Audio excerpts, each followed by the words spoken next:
നമസ്കാരം. ഇത് എനിക്കൊരു 23-24 വയസ്സുള്ളപ്പോൾ ഞാൻ സർവീസിലുള്ള സമയത്ത് ഒരു പെണ്ണ് എന്നെ കളിക്കാനൊക്കെ തന്നു, പക്ഷെ എന്നെ തേച്ചു. ആ സംഭവം ഞാൻ സാധാരണ കളിക്കണ പെണ്ണുങ്ങളുടെ ഒന്നും പേര് വെളിപ്പെടുത്താറില്ല. പക്ഷെ ഇതിൻ്റെ പേര് ഞാൻ വെളിപ്പെടുത്തും. കാരണം ഇവളെ പരിചയമുള്ള ആരും എൻ്റെ വലയത്തിൽ ഇപ്പം ഇല്ല. കാരണം ഞാനും സ്ട്രീറ്റിൽ വെച്ച് പരിചയപ്പെട്ടതാണ്. അവൾ എൻ്റെ നാട്ടുകാരിയോ ആരുമല്ല.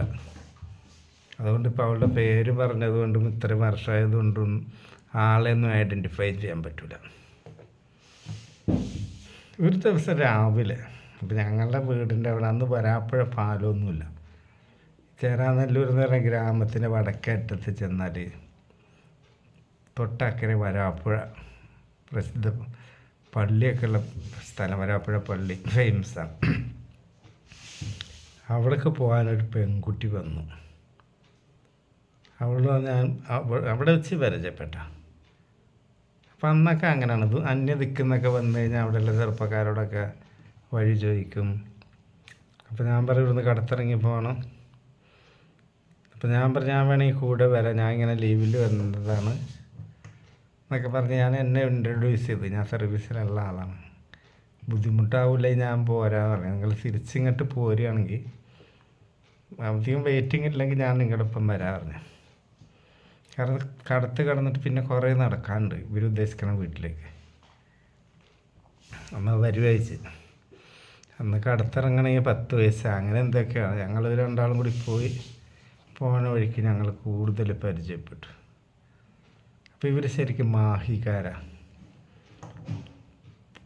പോണ്ടിച്ചേരിൻ്റെ ഭാഗമാണ്. അപ്പോൾ ഇവരുടെ ഫാമിലിക്കൊക്കെ ഫ്രഞ്ച് വിസ ഉണ്ട്, ഫ്രഞ്ച് സിറ്റിസൺഷിപ്പ് ഉണ്ട്. അപ്പോൾ ഇവൾക്ക് ഫ്രാൻസിലേക്ക് പോകാനുള്ള കുറച്ച് കാര്യങ്ങൾ ശരിയാക്കാനുണ്ട്. അപ്പോൾ ഇവൾക്ക് ഞങ്ങളുടെ നാട്ടിൽ ഇവരേതൊരു റിലേറ്റീവ് ഉണ്ട്. ഇവർ ആംഗ്ലോ ഇന്ത്യൻസാണ്. ഇവർക്കൊക്കെ ഒരു സർനെയിം ഉണ്ട്, റൊസാരിയോ എന്നൊക്കെ പറഞ്ഞ്. ഇവളുടെ സർനെയിം ഏതായാലും ഞാൻ പറയുന്നില്ല, പേര് ജൂലി. സർനെയിം പറഞ്ഞാൽ ചിലപ്പോൾ വരാപ്പുഴക്കാർക്ക് കത്തും. എന്തിനാ വെറുതെ എവിടെയെങ്കിലും ഇപ്പോൾ സമാധാനത്തിൽ ജീവിക്കണമെങ്കിൽ ജീവിച്ചോട്ടെ. അപ്പം അവിടുന്ന് എന്തോ ഒരു കടലാസ് കാര്യങ്ങളൊക്കെ ശരിയാക്കാനുണ്ട്. പിന്നെ അത് കഴിഞ്ഞ് അവിടെ അധികം വെയിറ്റിംഗ് ഇല്ല, കാരണം ഇവർ തമ്മിൽ ബന്ധങ്ങളുണ്ടെങ്കിലും ടച്ചില്ല. പിന്നെ ഞാനൊപ്പം ഉള്ളതല്ല. അപ്പോൾ അത് ആലോചിച്ചാൽ അപ്പോൾ അവൾ പറഞ്ഞ് ഇങ്ങനെ അയാൾ ആർമിയിലുള്ളതാണ്, അക്കരെ ഉള്ളതാണ്, എനിക്ക് കൂട്ട് വന്നതാണ്. അമ്മ പോയിക്ക് പറഞ്ഞ് തിരിച്ച് ഇക്കരെ ഇറങ്ങിയപ്പോൾ ഞാൻ ചോദിച്ചു ഇനി എന്താ നെക്സ്റ്റ് പ്ലാൻ ചോദിച്ചു. അപ്പോൾ അവൾ പറഞ്ഞു എനിക്ക് ട്രങ്കോൾ ബുക്ക് ചെയ്യാനുണ്ട് പോണ്ടിച്ചേരിക്ക്, മുംബൈക്ക്, അതെവിടെ സൗകര്യം. അപ്പോൾ ഞാൻ പറഞ്ഞു അതിന് എറണാകുളം ടൗണിൽ പോകണം, ജോസ് ജംഗ്ഷനിൽ പോകണം, ഇവിടെ അടുത്തൊന്നും സംഭവമില്ല. എനിക്കൊന്ന് ഫ്രഷ് ആകാനൊക്കെ എന്താ മാർഗം വെച്ച്. ഞാൻ പറയാം എൻ്റെ വീട്ടിൽ ആരുമില്ല, അങ്ങോട്ട് പോകാറ്. വീട്ടിലാരുമില്ല. ഞാൻ പറയാം അമ്മയുണ്ട്, അമ്മ പെങ്ങളുടെ വീട്ടിൽ പോയിക്കാണ്, 2 ദിവസം കഴിഞ്ഞേ വരുള്ളൂ. എനിക്ക് 5 പെങ്ങന്മാരാണ്, അവരൊക്കെ കെട്ടിച്ചതാണ്. വീട് ഫ്രീ ആയിട്ട് കിടക്കാണ്, വന്നാൽ നമുക്ക് അവിടെ നിന്ന് ഫ്രഷ് ആകാം. വീട്ടിൽ ചെന്നപ്പോൾ ഇവൾക്കൊരു റൊമാൻസ്. ഞാനൊരു സ്ട്രേഞ്ചർ, ഇവിടെ എവിടുന്നോ വന്നാണ്. ഇവൾക്ക് നല്ല കണ്ണെന്നോട് പറയുന്നുണ്ട്. പക്ഷെ സാധാരണ ആംഗ്ലോ ഇന്ത്യൻസ് പെൺകുട്ടികളൊക്കെ നല്ല വെളുത്തതായിരിക്കും. പക്ഷേ ഇവിടെ അത്ര വെളുത്തതല്ല, നല്ല നീണ്ട കണ്ണുകളും നീണ്ട മുടിയും. ഒരു സാധാരണ ആംഗ്ലോ ഇന്ത്യൻസിൻ്റെ ഒരു ലാഞ്ചനയില്ല, കണ്ണിന് ഭയങ്കര മൂർച്ച. അപ്പോൾ ഞാൻ ചോദിച്ചു നിനക്ക് ആദ്യം ടോയ്ലറ്റിലൊക്കെ പോകാണ്ടോ? ഇതൊക്കെ ഉള്ളിൽ തന്നെ ഇതൊക്കെ പോയി വന്ന് പിന്നെ ഞാൻ ചോദിച്ചു നെക്സ്റ്റ് എന്താ ചായ എന്തെങ്കിലും ഉണ്ടാക്കണം വെച്ച്. ഒന്നും വേണ്ട, നമുക്ക് സംസാരിച്ചിരിക്കാറില്ലേ. അങ്ങനെ ഞാൻ എൻ്റെ റൂമിൽ പോയി. അവിടെ ചെന്ന് സംസാരിച്ചു കൊണ്ടിരിക്കുമ്പോൾ ഇവളുടെ സബ്ജക്റ്റ് സെക്സും, ആർമിക്കാർക്ക് സെക്സ് ചെയ്യാൻ കിട്ടുമെന്നും സെക്സിന് താല്പര്യം ഉണ്ടോയെന്നും അങ്ങനത്തെയൊക്കെ ചോദ്യങ്ങളാണ്. എനിക്കപ്പോൾ തന്നെ ലൈൻ മനസ്സിലായി. ഞാൻ ഇവളോട് ചോദിച്ചു നിനക്ക് താല്പര്യം ഉണ്ടോ ചോദിച്ചു. ഇപ്പം ഞാനും നീയും തമ്മിൽ ഇനി ഒരിക്കലും കണ്ടോളണമെന്നില്ല. ഇപ്പം ഞാനും നീയും മാത്രമേ ഇവിടെ ഉള്ളൂ. ഒരു മനുഷ്യനോട് ഞാൻ പറയൂല, നീയും പറയാൻ പോകുന്നില്ല. നമുക്കൊന്ന് ചെയ്താലോ, പൂർണ്ണ മനസ്സുണ്ടെങ്കിൽ മതി പറഞ്ഞു. അവൾ എഗ്രി പറഞ്ഞു. അപ്പോൾ അവളാണ് കുറച്ച് മോഡേൺ ഡ്രസ്സാണ്, ഒരു ടീഷർട്ട് പോലത്തെ ഇതും പിന്നെ ഒരു പാൻറ്, ജീൻസല്ല, ഒരു മോഡൽ. ഞാൻ ടീഷർട്ടൊക്കെ അഴിച്ച് ചെറിയ മുലകളാണ്, പിന്നെ ബ്രേസർ അയച്ച് പാൻറ് അയച്ച് നല്ല അതുവരെ കണ്ടിട്ടില്ലാത്ത മോഡൽ ഷഡ്ഡിയൊക്കെ അങ്ങനെ കട്ടിലുമേ കിടത്തിയും ഷഡ്ഡിയൊക്കെ ഒരു സാധനത്തിന്മേൽ തൊട്ട് നോക്കുമ്പോൾ എപ്പോഴോ വലിച്ചിരിക്കണവള്. ഇവളെപ്പോഴോ പ്ലാൻ ചെയ്തു. അങ്ങനെ ഞാൻ അവളെ കളിച്ച് അവിടെ കിടക്കുക, 5 മിനിറ്റ് റെസ്റ്റ്. അപ്പോൾ ഉള്ളി ഞാൻ വെച്ച് നിനക്ക് എപ്പോഴാണ് പോകേണ്ടത്, നിനക്ക് എപ്പോഴാണ് കോൾ ചെയ്യേണ്ടത്, ട്രങ്ക് കോൾ ബുക്ക് ചെയ്താൽ കുറച്ച് നേരം അവിടെ ഇരിക്കണ്ടേ. അപ്പോൾ തിരിച്ചവൾ എന്നോട് ചോദിച്ച ചോദ്യം എന്താണെന്നറിയോ, ഇവിടെ ഇപ്പം ആരും വരില്ലല്ലോ, ഇല്ലാതെ എന്നാൽ ഉച്ച കഴിഞ്ഞ് പോകാം, നമുക്കിവിടെ ഇങ്ങനെ കൂടാറ്. 3 കളി ഞാൻ അവളെ കളിച്ച് എൻ്റെ വീട്ടിൽ നിന്ന്. 3 പ്രാവശ്യം ഞാൻ കളിച്ചിട്ടാണ് ഞങ്ങൾ ഉച്ചക്ക് ജോസ് ജംഗ്ഷനിൽ പോണേ. അപ്പോൾ ഇപ്പം ആ ജോസ് ബ്രദേഴ്സ് ആ തുണിക്കട ഇപ്പം ഉണ്ടോ എനിക്കറിയില്ല. അപ്പോൾ ട്രങ്ക് ബുക്ക് ചെയ്യാൻ പോകുന്നതിൻ്റെ മുമ്പിലാണ് യുവറാണി ബാറ്. അപ്പം എനിക്ക് ബാറ് കണ്ടപ്പോൾ ചെറിയൊരു ശാന്താട്ടോ. ഞാൻ അവളോട് ചോദിച്ചു ഞാൻ 2 പെഗ് അടിക്കാം പോട്ടെ ചോദിച്ചു. അതിനെന്താ ഞാനും വരാറുണ്ട്. യുവറാണീൻ്റെ ചരിത്രത്തിൽ നിപ്പനടിച്ച് ചിലപ്പോൾ എങ്ങനെ ഉണ്ടാവുള്ളൂ. അവളും 2 അടിച്ച് ഞാനും അടിച്ച്. അങ്ങനെ തിരിച്ച് വന്ന് അവൾ ഒരു കോള് പോണ്ടിച്ചേരിക്ക് ബുക്ക് ചെയ്ത്, ഒരെണ്ണം മുംബൈക്ക് ബുക്ക് ചെയ്ത്. അത് കഴിഞ്ഞ് അവൾ പറഞ്ഞ് ഇന്ന് എനിക്കിവിടെ സ്റ്റേ ചെയ്യണം, ഞാൻ ആ വീട്ടിൽ തന്നെ പോയി സ്റ്റേ ചെയ്യാം, എനിക്ക് നാളെ പോണ്ടിച്ചേരി പോകണം പറഞ്ഞു. അപ്പം ഞാനിവളോട് ചോദിച്ചു ആ വീട്ടിലിപ്പോൾ നിനക്കവിടെ വലിയൊരു സ്വീകരണമൊന്നും കണ്ടില്ലല്ലോ, എൻ്റെ ഡ്രസ്സും കാര്യങ്ങളൊക്കെ നിൻ്റെ കയ്യിലില്ലേ, നിനക്ക് എൻ്റെ വീട്ടിൽ നിന്നോട് ചോദിച്ചു. ഫുഡും കാര്യമൊക്കെ ഞാൻ ഉണ്ടാക്കാറ്, എന്നാൽ അതിരാവിലെ പോവുകയും ചെയ്യാം, അക്കരെ നിന്ന് തോണി കടന്ന് ഇക്കരെ വരണ ടൈമൊക്കെ വേസ്റ്റ് ആവില്ലാറ്.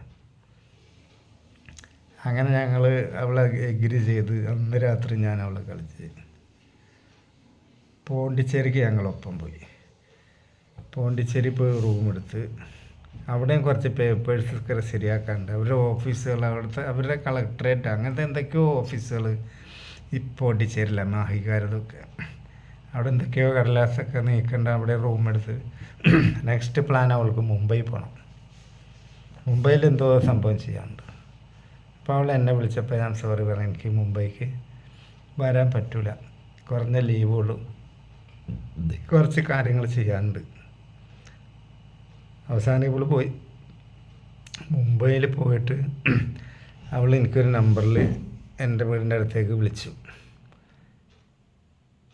Trunk call. ഞാൻ നമ്പർ കൊടുത്തിരുന്നു, തിരിച്ച് വിളിക്കാനാണ് പറഞ്ഞത്. അതേപോലെ തന്നെ ഞാൻ ജോസ് ജംഗ്ഷനിൽ പോയിട്ട് ട്രങ്ക് കോള് ബുക്ക് ചെയ്ത് അങ്ങോട്ട് വിളിച്ചു. അപ്പോൾ ഇവള് പറഞ്ഞു ജൂലി തന്നെയാണ് സംസാരിക്കണത്, പറയൂ. പക്ഷേ ഞാൻ പറഞ്ഞ അവൾ അങ്ങോട്ട് കേൾക്കണില്ല. ഏതായാലും അവൾ മുംബൈയിലത്തെ കാര്യങ്ങളൊക്കെ തീർത്തിട്ട് തിരിച്ച് വന്നത് നേരെ കൊച്ചിക്ക് എൻ്റെ അടുത്തേക്കാണ്. അപ്പോഴും വീട്ടിലാളെത്തിയിട്ടില്ല. അപ്പോൾ ഞങ്ങൾ കുടുംബക്കാരെ പോലെ ആയിപ്പോയി. വേറൊരു പ്രത്യേകത, അന്ന് രാത്രി അവളവിടെ കിടന്നു. ഇവളുടെ സഡ്ഡിമേ എപ്പോൾ തൊട്ടല്ല അത് നനഞ്ഞൊലിച്ചും കൊണ്ട, അതായത് എപ്പോഴും ബില്ലിങ്ങാണ്. 3 കളി കളിച്ചിട്ടാണ് ഞങ്ങൾ ഉറങ്ങണത്. എന്നിട്ട് വെളുപ്പിന് 4 മണിക്ക് അവളെൻ്റെ സാധനം തപ്പി വന്നേക്കാം. അത്ര കൊതിയുള്ള പെണ്ണാണ്. എന്നിട്ട് അവൾ എന്നോട് പറഞ്ഞു ഞാൻ ഫ്രാൻസിലെത്തിയാൽ എൻ്റെ പ്രൊഫഷൻ നേഴ്സിംഗ് ആണ്, അവിടെ എത്തിക്കഴിഞ്ഞാൽ നിങ്ങൾ സർവീസ് കഴിഞ്ഞാൽ ഞാൻ വിളിച്ചാൽ നിങ്ങൾ വരുമോ, നമുക്ക് അവിടെ സെറ്റിലാകാം. അന്നേരം അവിടെ എത്തിയിട്ടല്ലേ അപ്പം ആലോചിക്കാം നീ എന്നാ ഫോണ് എന്നൊക്കെ ചോദിച്ചാൽ അങ്ങനെ 4 ദിവസം ഞങ്ങൾ എൻജോയ്മെൻറ്റ് ഒരു 10-20 കളി ഞാൻ ഒപ്പിച്ച്. അങ്ങനെ ഇവള് പോയി. പിന്നെ ഇവളിങ്ങോട്ട് കത്തെഴുതണ്ടേ, അവിടുത്തെ കോണ്ടാക്ട് നമ്പറൊന്നുമില്ല. അവിടെയൊക്കെ ഫ്രാൻസിലേക്കൊക്കെ ഫോൺ ചെയ്യണമെങ്കിൽ തന്നെ കുടുംബം വിൽക്കേണ്ടി വരും. ഇവളെൻ്റെ ഒഫീഷ്യൽ അഡ്രസ്സൊക്കെ വാങ്ങിയിരുന്നു. 2-3 മാസം കത്തൊന്നും ഉണ്ടായില്ല. പിന്നെ അവൾ എനിക്ക് കത്തെഴുതി എൻ്റെ കാര്യങ്ങളൊക്കെ സെറ്റാക്കാൻ വേണ്ടി ഡിലേ വന്നു, അതുകൊണ്ടാണ് ഞാൻ ആർക്കും എഴുതിയിട്ടില്ല, ഇപ്പോഴാണ് നിനക്ക് എഴുതണത്, എന്നെ ഇനി ഇങ്ങോട്ട് റിപ്ലൈ എഴുതണമെന്നില്ല, ഞാൻ എൻ്റെ വിലാസം ഇതിൽ വെക്കണില്ല, ചെയ്തു തന്ന ഉപകാരങ്ങൾക്കൊക്കെ നന്ദി. എന്താണ് ഒരു ഇംഗ്ലീഷ് വേർഡ് ഉണ്ടായി, താങ്ക്സ് ഫോർ ആൾ അങ്ങനെ എന്തോ, കളിച്ച് കൊടുത്തതിനും ഒപ്പം നടന്നതിനും എല്ലാത്തിനും കൂടി. എന്നിട്ട് എനിക്ക് തിരിച്ച് കത്തെഴുതണ്ടാന്ന്. കത്തെഴുതണമെങ്കിൽ അവളുടെ ഫ്രണ്ട് അഡ്രസ്സ് വേണ്ടേ, അവളെന്നെ തേച്ച് ഇവളുടെ സാധനം എപ്പോഴും നനഞ്ഞുകൊണ്ടാണല്ല. അവിടെ നല്ല ഫ്രഞ്ചുകാർ വെളുത്ത കുട്ടപ്പന്മാരെ കിട്ടിയിട്ടുണ്ടാവും. അപ്പം ഇന്നെ ഡൈവേഴ്സ് ചെയ്ത് എൻ്റെ ലൈഫിൽ ആദ്യമായിട്ട് തേച്ച പെണ്ണാണത്. അവിടെ ഫ്രഞ്ച് കിസ്സൊക്കെ അടിക്കുമ്പോൾ എൻ്റെ ഈ നാടൻ കിസ്സൊക്കെ അവൾ തൽക്കാലം മുട്ടുശാന്തിക്ക് തന്നെ യൂസ് ചെയ്തെന്ന് തോന്നുന്നു. കാരണം ഏത് നേരം അവിടെ നനഞ്ഞും കൊണ്ടാ. കാരണം റെഡി ചില പെണ്ണുങ്ങളങ്ങനെ, ചില പെണ്ണുങ്ങൾ നമ്മളെ ട്യൂൺ ചെയ്ത് കുറച്ച് നേരമൊക്കെ അവിടെയൊക്കെ തൊടുമ്പോഴാണ് അവിടെ നനവും ഒഴുവൊഴുപ്പൊക്കെ ഉണ്ടാവുള്ളൂ. ഇതവിടെ തൊട്ടാലിരിക്ക എപ്പോഴും റെഡിയുമാണ്. ഫസ്റ്റ് കളി അപരിചിതനാണ്. പിന്നെ ഞാൻ ആർമിക്കാരനാണെന്നൊക്കെ പറയുമ്പോൾ ഒരു വിശ്വാസം ഉണ്ടാവുമല്ലോ, അതുകൊണ്ടാണ് ഇവള് പറഞ്ഞ ട്രങ്കോള് ബുക്ക് ചെയ്യാൻ പോകണമെന്ന് പറഞ്ഞാലേ ഇവിടെ ഇപ്പം ഇനി ആരും വരില്ലെങ്കിലേ നമുക്ക് ഉച്ച കഴിഞ്ഞ് പോകാം, നമുക്കിവിടെ കൂടാന്ന്. പിന്നെ അതിൻ്റെ ഇടയ്ക്ക് ഞാൻ കടയിൽ പോയി പുട്ടും കടലയൊക്കെ മേടിച്ചുകൊണ്ട് വന്ന് അവിടെയൊക്കെ കിട്ടുമെന്ന്. പുട്ടും കടല അങ്ങനത്തെ ഐറ്റംസൊക്കെ രാവിലെ കിട്ടും, ദോശ കിട്ടും, പുട്ടും കടലയും പപ്പടവും ചെറിയ തൂക്കുപാത്രത്തിൽ പാൽ ചായയൊക്കെ കൊണ്ടുവന്ന് കൊടുത്ത് രാവിലെ കിട്ടിയതല്ലേ കളിക്കാൻ, എന്തെങ്കിലും മേടിച്ച് കൊടുക്കണ്ടേ. കിട്ടിയത് ലാഭം എന്ന് പറഞ്ഞാൽ അത്രേ ഉള്ളൂ. പക്ഷെ അവളുടെ മോഹന വാഗ്ദാനങ്ങൾ ഫ്രാൻസിലേക്ക് ഉണ്ടാകും, ഫാമിലി സെറ്റപ്പാക്കാൻ, അതൊന്നും ഞാൻ നമ്പിയിട്ടില്ല. അല്ലെങ്കിൽ ഫസ്റ്റ് ദിവസം തന്നെ കിടന്ന് തന്ന പെണ്ണ് നമുക്കറിയില്ലേ. എനിക്കന്ന് അതിനുള്ള പ്രായമോ അതിനുള്ള ആലോചന ഇല്ല എന്താണ്. പക്ഷെ ഒരു കത്ത് അവൾ എഴുതിയല്ലോ, അതായത് ഇനി ഞാനിത് ആലോചിച്ച് താടിയും വളർത്തി നടക്കണ്ട എന്നുള്ളൊരു മര്യാദ അവൾ കാണിച്ച്, അതിനവളോട് നന്ദിയുണ്ട്.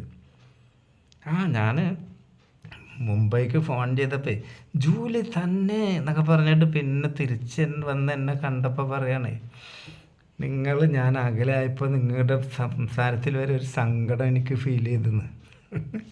ഉള്ള ഞാൻ ട്രങ്കോൾ ചെയ്യുമ്പോൾ അത്ര വരെ എന്നെ മനസ്സിലാക്കിയ ആളാണ്. ഇനി എനിക്ക് മേലാൽ എഴുതണ്ട, ഞാൻ വേറൊരു രാജ്യത്ത് നിന്ന് അടിച്ച് പൊളിച്ച് ജീവിക്കാൻ പോവുകയാണ്, നാട്ടിലെ ഓർമ്മകളൊക്കെ അവൾ വലിച്ചെറിഞ്ഞു എന്നാണ് അതിൻ്റെ അർത്ഥം. അങ്ങനെയുള്ള അവളാണ് ജീവിക്കാൻ പഠിച്ചവൾ. സുഖമായിട്ടിരിക്കട്ടെ. ചിലപ്പോൾ ജോലി കുഞ്ഞുങ്ങളൊക്കെ ഒരുപാട് ഉണ്ടായിട്ടുണ്ടാവും. നമസ്കാരം.